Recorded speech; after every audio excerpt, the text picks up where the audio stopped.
तो स्वागत है आप सभी का आपके अपने YouTube चैनल इंग्लिशानियत पर।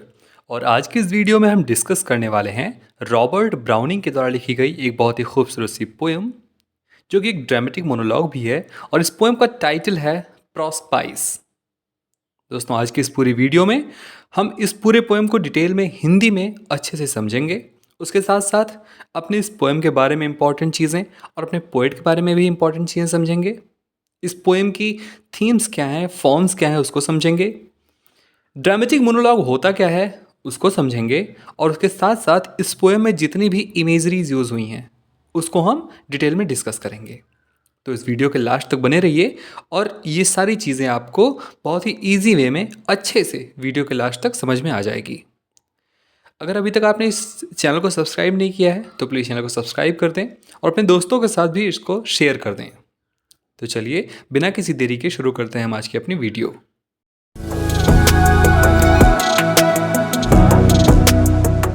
दोस्तों, सबसे पहले हम बात कर लेते हैं अपने ऑथर या अपने पोएट रॉबर्ट ब्राउनिंग के बारे में। तो रॉबर्ट ब्राउनिंग एक विक्टोरियन एरा के पोएट हैं, जो कि अपने ड्रामेटिक मोनोलॉग्स की यूज़ की वजह से बहुत ही ज़्यादा फेमस रहे। इनका जन्म 7 मई 1812 में कैम्बरवेल नाम की जगह पर, जो कि सरी में है, इंग्लैंड में हुआ था। और इनका देहांत 12 दिसंबर 1889 को, जब ये 77 ईयर्स के थे, वेनिस इटली में हुआ था। इनको दफनाया गया था वेस्टमिंस्टर एबी में और इन्होंने पढ़ाई की है अपनी यूनिवर्सिटी कॉलेज लंदन से। इनके कुछ नोटेबल वर्क्स रहे हैं, जैसे the Pied Piper of Hamelin, men and women, the ring and the book, dramatis personae, dramatic lyrics, dramatic romances and lyrics, Asolando और माई लास्ट डचेस। और इनकी वाइफ, जिनका नाम था एलिजाबेथ बैरेट ब्राउनिंग, जिनके साथ इनकी शादी हुई थी 1846 में और इनका देहांत हो गया था 1861 में, उन्हीं को याद करते हुए रॉबर्ट ब्राउनिंग ने ये पोएम लिखी है, जिसको आज हम पढ़ने वाले हैं। तो चलिए अब अपने पोएम के बारे में कुछ इंपॉर्टेंट चीज़ों की बात कर लेते हैं। दोस्तों, ये जो पोएम है इसका टाइटल है प्रोस्पाइस। ये लिखा गया था रॉबर्ट ब्राउनिंग के द्वारा और ये एक ड्रामेटिक मोनोलॉग है। इसके नेक्स्ट स्लाइड में मैं आपको डिटेल में बताऊंगा कि ड्रामेटिक मोनोलॉग होता क्या है। लेकिन उससे पहले ये जो टाइटल है प्रोस्पाइस, ये एक लैटिन वर्ड है जिसका मतलब है टू लुक फॉरवर्ड। इस पूरे पोएम में जो राइटर हैं वो हमको डेथ को फेस करने के लिए और आगे बढ़ने के लिए हमारे अंदर क्या चीज़ें होनी चाहिए और हमको कैसे आगे बढ़ना है, इसके बारे में बताएंगे। यहाँ पर राइटर जो हैं वो डेथ से डरते नहीं हैं और उसके अप्रोच से, यानी कि डेथ जैसे जैसे इनके पास आती है, इनके तरफ बढ़ती है, वो उसको देख करके भयभीत नहीं होते और अपने सर को हमेशा ऊंचा रखते हैं।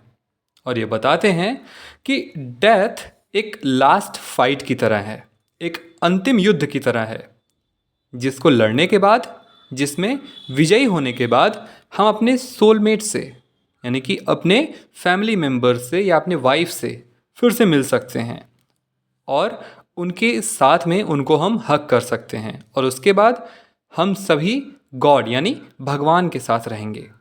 ये इस पूरे पोएम में वो बात करते हैं। ये जो पोएम है प्रोस्पाइस, ये इन्होंने 1861 में अपने वाइफ के डेथ के बाद लिखा था और इसको पब्लिश कराया था 1864 में।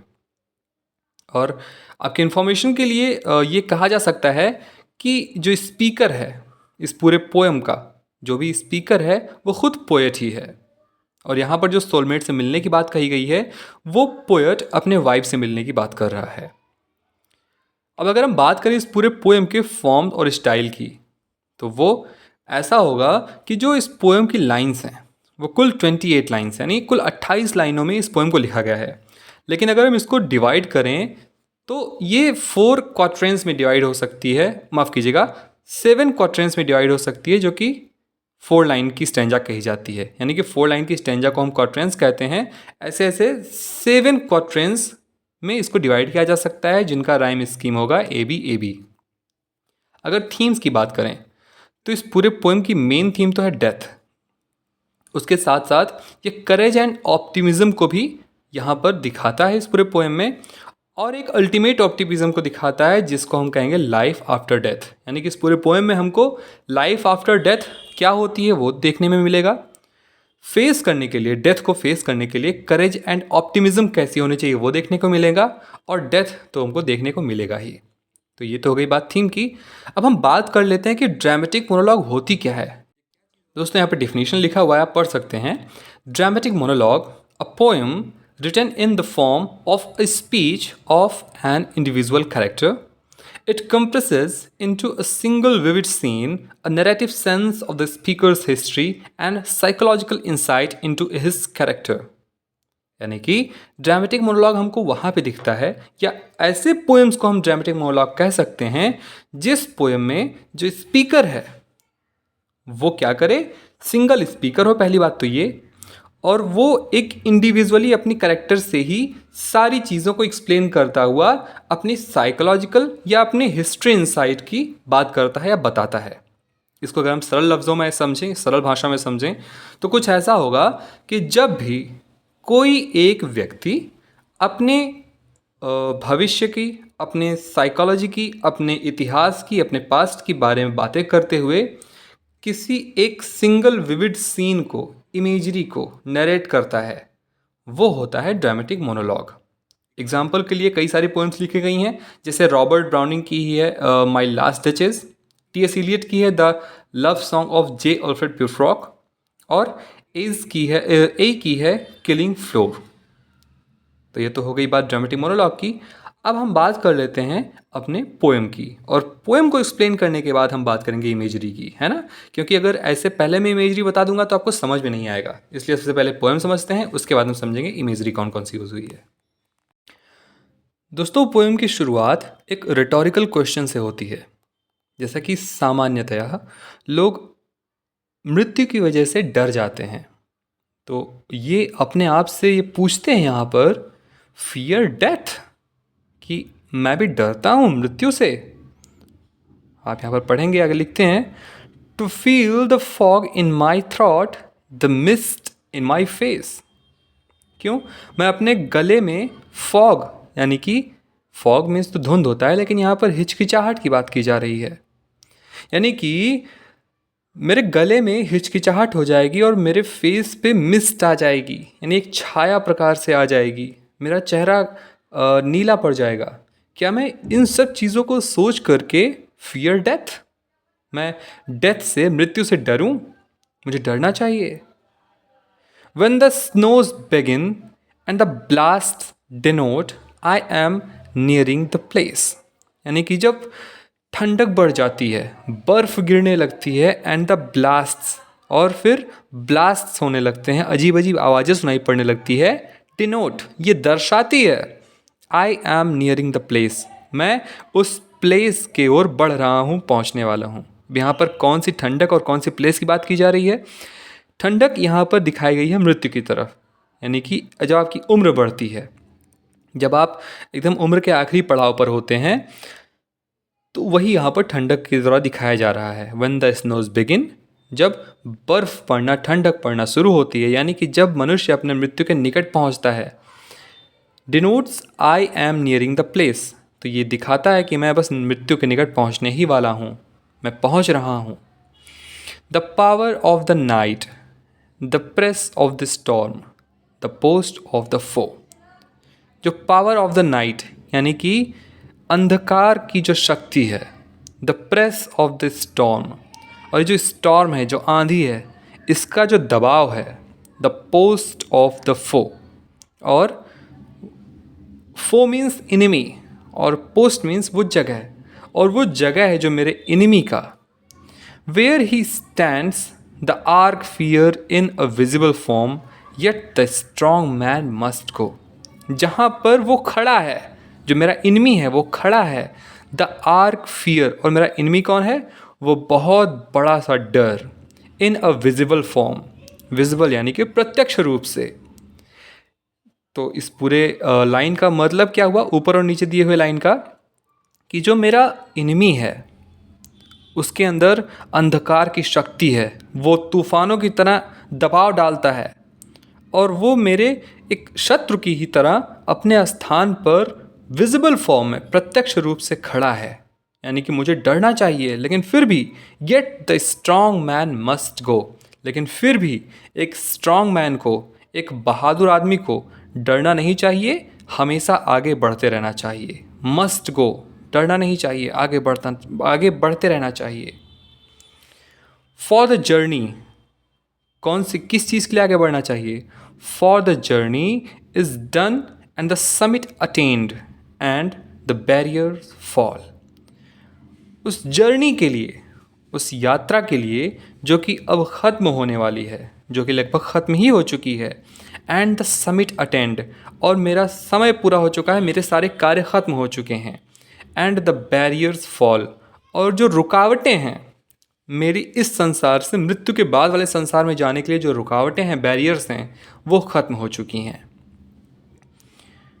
दाओ, फिर भी, a battle is to fight ere the guerdon be gained the reward of it all. दाओ, फिर भी, a battle is to fight, अभी भी एक युद्ध बचा हुआ है।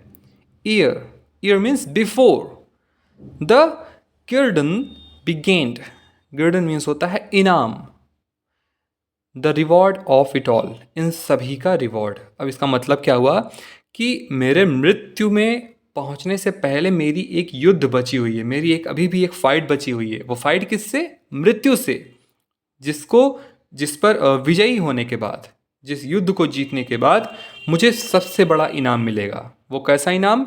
इन सभी का इनाम, the reward of it all, इन सभी चीज़ों का इनाम, रिवॉर्ड। आगे वो लिखते हैं, I was ever a fighter, so one fight more, the best and the last. मैं हमेशा से एक फाइटर रहा हूँ, मैं हमेशा से ही एक योद्धा रहा हूँ अपने जीवन में। इसलिए वन फाइट मोर, एक और युद्ध, द बेस्ट, जो कि सबसे अच्छा होगा, एंड द लास्ट, जो कि सबसे अंतिम होगा।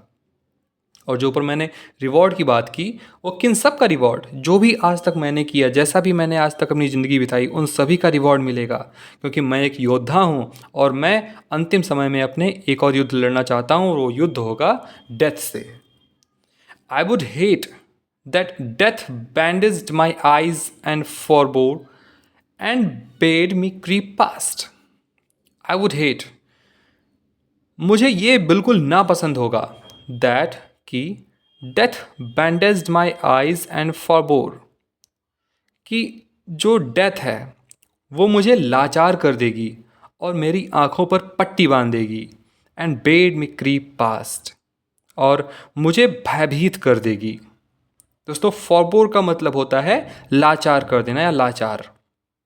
तो जो डेथ है, वो जब मृत्यु शैया पर कोई व्यक्ति लेटता है तो उसके हाथ पैर काम नहीं करते, तो एक प्रकार से लाचार हो जाता है। तो वही यहाँ पर लिख रहे हैं कि मैं लाचार हो जाऊँगा और मेरा ऐसा समय आएगा, मैं इस चीज़ से मैं अपने आप को बिल्कुल भी खुश नहीं पाता हूँ कि मैं, डेथ मुझे लाचार कर देगी, मेरी आँखों को बंद कर देगी और मुझे एकदम से भयभीत कर देगी। इसलिए मैं क्या चाहता हूँ? नो, नहीं, let me taste the whole of it, मुझे इसको पूरी तरह से चखने दो। Fare like my peers the heroes of old. Peers means समकक्ष लोग, जो पुराने समय में मेरे कुछ साथी और फिर पुराने समय के हीरोज़ जैसा करते आए हैं। हीरोज़ यहाँ पर किसको डोनेट कर रहे हैं? जिन्होंने भी युद्ध से लड़ाई की है, उसको यहाँ पर ये हीरोज़ बता रहे हैं। तो वो कहते हैं जिस प्रकार से मेरे हीरोज़ ने अपने अंतिम समय में डेथ को बिना डरे हुए फेस किया, मुझे उनकी ही तरह इस युद्ध को फेस करना है। मैं नहीं चाहता कि डेथ मेरी आंखों पर बैंडेज लगा दे, मुझे लाचार बना दे और मुझे एकदम से भयभीत कर दे। आगे वो लिखते हैं, bear the brunt in a minute, pay glad life's arrears of pain, darkness and cold. Arrears मतलब होता है बकाया। तो जो पेन, डार्कनेस एंड कोल्ड, जो दर्द, जो अंधकार, इन सब का जो बकाया है, बियर द बर्nt, मैं पे करूँगा, क्योंकि बर्nt मीन्स होता है पनिशमेंट, इन पनिशमेंट को सहने के लिए, यानी कि मैं इस पनिशमेंट को सहूँगा जिससे कि मेरे ज़िंदगी की जो भी बकाए हैं, जो भी बकाया है, जो अरियर्स हैं, वो सभी इस मिनट में, इस छोटी सी घड़ी में, इस क्षण में पे हो जाएंगे। For sudden the worst turns the best to the brave, the black minute's at end. और जब ब्लैक मिनट्स एंड होगा, जब ये दर्द देने वाली जो बकाया है हमारी, जब मैं उसको चुकाऊंगा तो मुझे दर्द होगा, और फिर अचानक से ये जो ब्लैक मिनट है ये ख़त्म होगा, और जो वर्स्ट है, जो सबसे बुरा है, टर्न्स द बेस्ट, ये मुझे सबसे अच्छे की तरह फील होने लगेगा। मेरे लिए जो वर्स्ट है वो बेस्ट हो जाएगा। एंड और the elements rage, the fine voices that rave shall dwindle, shall blend. The elements rage. Element means होता है तत्व। तत्व यानी कि जो हवाएं हैं, हवाओं का आवाज़ है, हवाओं की रेग है ना, उसके साथ जल है, जो भी तत्व हैं इस पृथ्वी पर, उन सब के रेज से, क्रोध से, the fine voices and rave, fine voices यानी जो पैशाचिक आवाज़ें हैं जो कि उठ रही हैं, उनसे शैल ड्विंडल्ड, ये सभी ख़त्म हो जाएंगी, शैल ब्लेंड, सभी मुड़ जाएंगी। इसका मतलब क्या हुआ कि जब मेरा अंत समय होगा, जब मैं युद्ध कर रहा होऊंगा डेथ से, तब मुझे बहुत सारी चीज़ों का सामना करना पड़ेगा, मुझे अपना शरीर छोड़ना पड़ेगा। हमारा शरीर 5 तत्वों से बना हुआ है, तो ये जो तत्व हैं इनकी आवाज़ें गूंजेंगी, जो भी पैशाचिक आवाज़ें हैं वो मुझे सुनाई देंगी, जिससे मैं भयभीत हो जाऊं भय से, लेकिन मैं भयभीत नहीं होऊंगा। ये सभी मुड़ जाएंगी, ये सभी ख़त्म हो जाएंगी, और फिर जो वर्स्ट चीज़ है, जो सबसे ख़तरनाक है, वो बेस्ट में परिवर्तित हो जाएगी। ठीक है, लास्ट के 2 लाइन से उसको पढ़ते हैं। Shall change, shall become first a peace out of pain, then a light, then thy breast. तो ये क्या हो जाएंगी, ये सारी चीज़ें चेंज हो जाएंगी। ये सभी जो भी एलिमेंट्स रेज हैं, तो जो फाइंड वॉइसेस हैं, सभी चेंज हो जाएंगी, और ये सभी क्या बन जाएंगी, first a peace out of pain. पहले जो दर्द है उससे, उसको ख़त्म करके ये सबसे पहले क्या बनेंगी, पीस बनेंगी, शांति बन जाएंगी मेरे लिए। यानी कि अब यहाँ पर जो राइटर है, जो पोएट हैं, वो अब ये बताते हैं कि मेरी जब मृत्यु हो जाएगी तो सारी चीज़ें जब मैं छोड़ के ऊपर उठ जाऊँगा, तो मेरे लिए एक बहुत ही शांति हो जाएगी। जो भी दर्द होगा, दर्द के बाद की जो शांति होती है वो मुझे महसूस होगी। देन अ लाइट, उसके बाद एक प्रकाश मुझे दिखेगी। देन दाई ब्रेस्ट, और फिर मैं तुम्हारे हृदय से लग जाऊँगा। यहाँ पर दाई किसके लिए यूज़ हुआ है, दाई मीन्स होता है तुम, तुम्हारे, और तुम्हारा यहाँ पर किसके लिए यूज़ हुआ है, इनकी वाइफ के लिए, क्योंकि इनकी वाइफ के डेथ के ही बाद इन्होंने ये पोएम लिखी है। तो वही यहाँ पर लिख रहे हैं कि मैं जब मर जाऊँगा तो एक लाइट मुझे दिखाई देगी, एक प्रकाश दिखाई देगा, और फिर मैं तुम्हारे हृदय से लगा होऊंगा। O thou soul of my soul, thou means होता है तुम, ओ मेरे जो आप, मेरे आत्मा की भी आत्मा जो हो आप, मेरे सोल की भी सोल हो। I shall clasp you, clasp thee again, और फिर से मैं तुमको अपने गले से लगा के चिपक जाऊंगा। एंड और with God be the rest, और फिर उसके बाद मैं हमेशा हमेशा के लिए भगवान के साथ रहूँगा। और यहाँ पर हमारी पोएम ख़त्म होती है। अब हम बात करते हैं कि इसमें जो इमेजरीज यूज़ हुई हैं उसकी। Browning uses beautiful imagery throughout the poem to characterise death, यानी कि ब्राउनिंग ने डेथ को करेक्टराइज करने के लिए बहुत ही खूबसूरत सी इमेजरीज यूज़ की हैं। इन द ओपनिंग लाइन्स में ही यूजेस फॉग, उन्होंने फॉग यूज़ किया है, एंड मिस्ट यूज़ किया है, स्नोज को यूज़ किया है, to signify the approach of death, जो डेथ की अप्रोच है, आप डेथ की ओर बढ़ रहे हैं, डेथ आपकी ओर बढ़ रहा है, इसको सिग्निफाई करने के लिए उन्होंने फर्स्ट लाइन में फॉग, मिस्ट और स्नो का यूज़ किया है। देयरफॉर, इसलिए ही positions the reader to think of the cold clutches of death, इसलिए वो ऐसा चाहते हैं, क्यों उन्होंने यूज़ किया है, क्योंकि वो ऐसा चाहते हैं कि जो रीडर्स हैं उनके, वो ये समझ सकें, उसके बारे में सोचें कि किस प्रकार से जो डेथ है उसके ठंडे हाथ होते हैं, कोल्ड क्लचेस ऑफ डेथ। वो डेथ के ठंडे हाथ को सोचने के लिए रीडर्स को ऐसा बनाया है उन्होंने, यानी कि इस अपने पोएम को उन्होंने ऐसा बनाया है कि रीडर्स इस बारे में सोचें कि डेथ के कैसे ठंडे हाथ होते हैं। इसलिए उन्होंने फॉग, मिस्ट और स्नो का यूज़ किया है, क्योंकि ये सभी ठंडक की ओर ही हमको दर्शाते हैं, ठंडक की ओर हमको ले जाते हैं।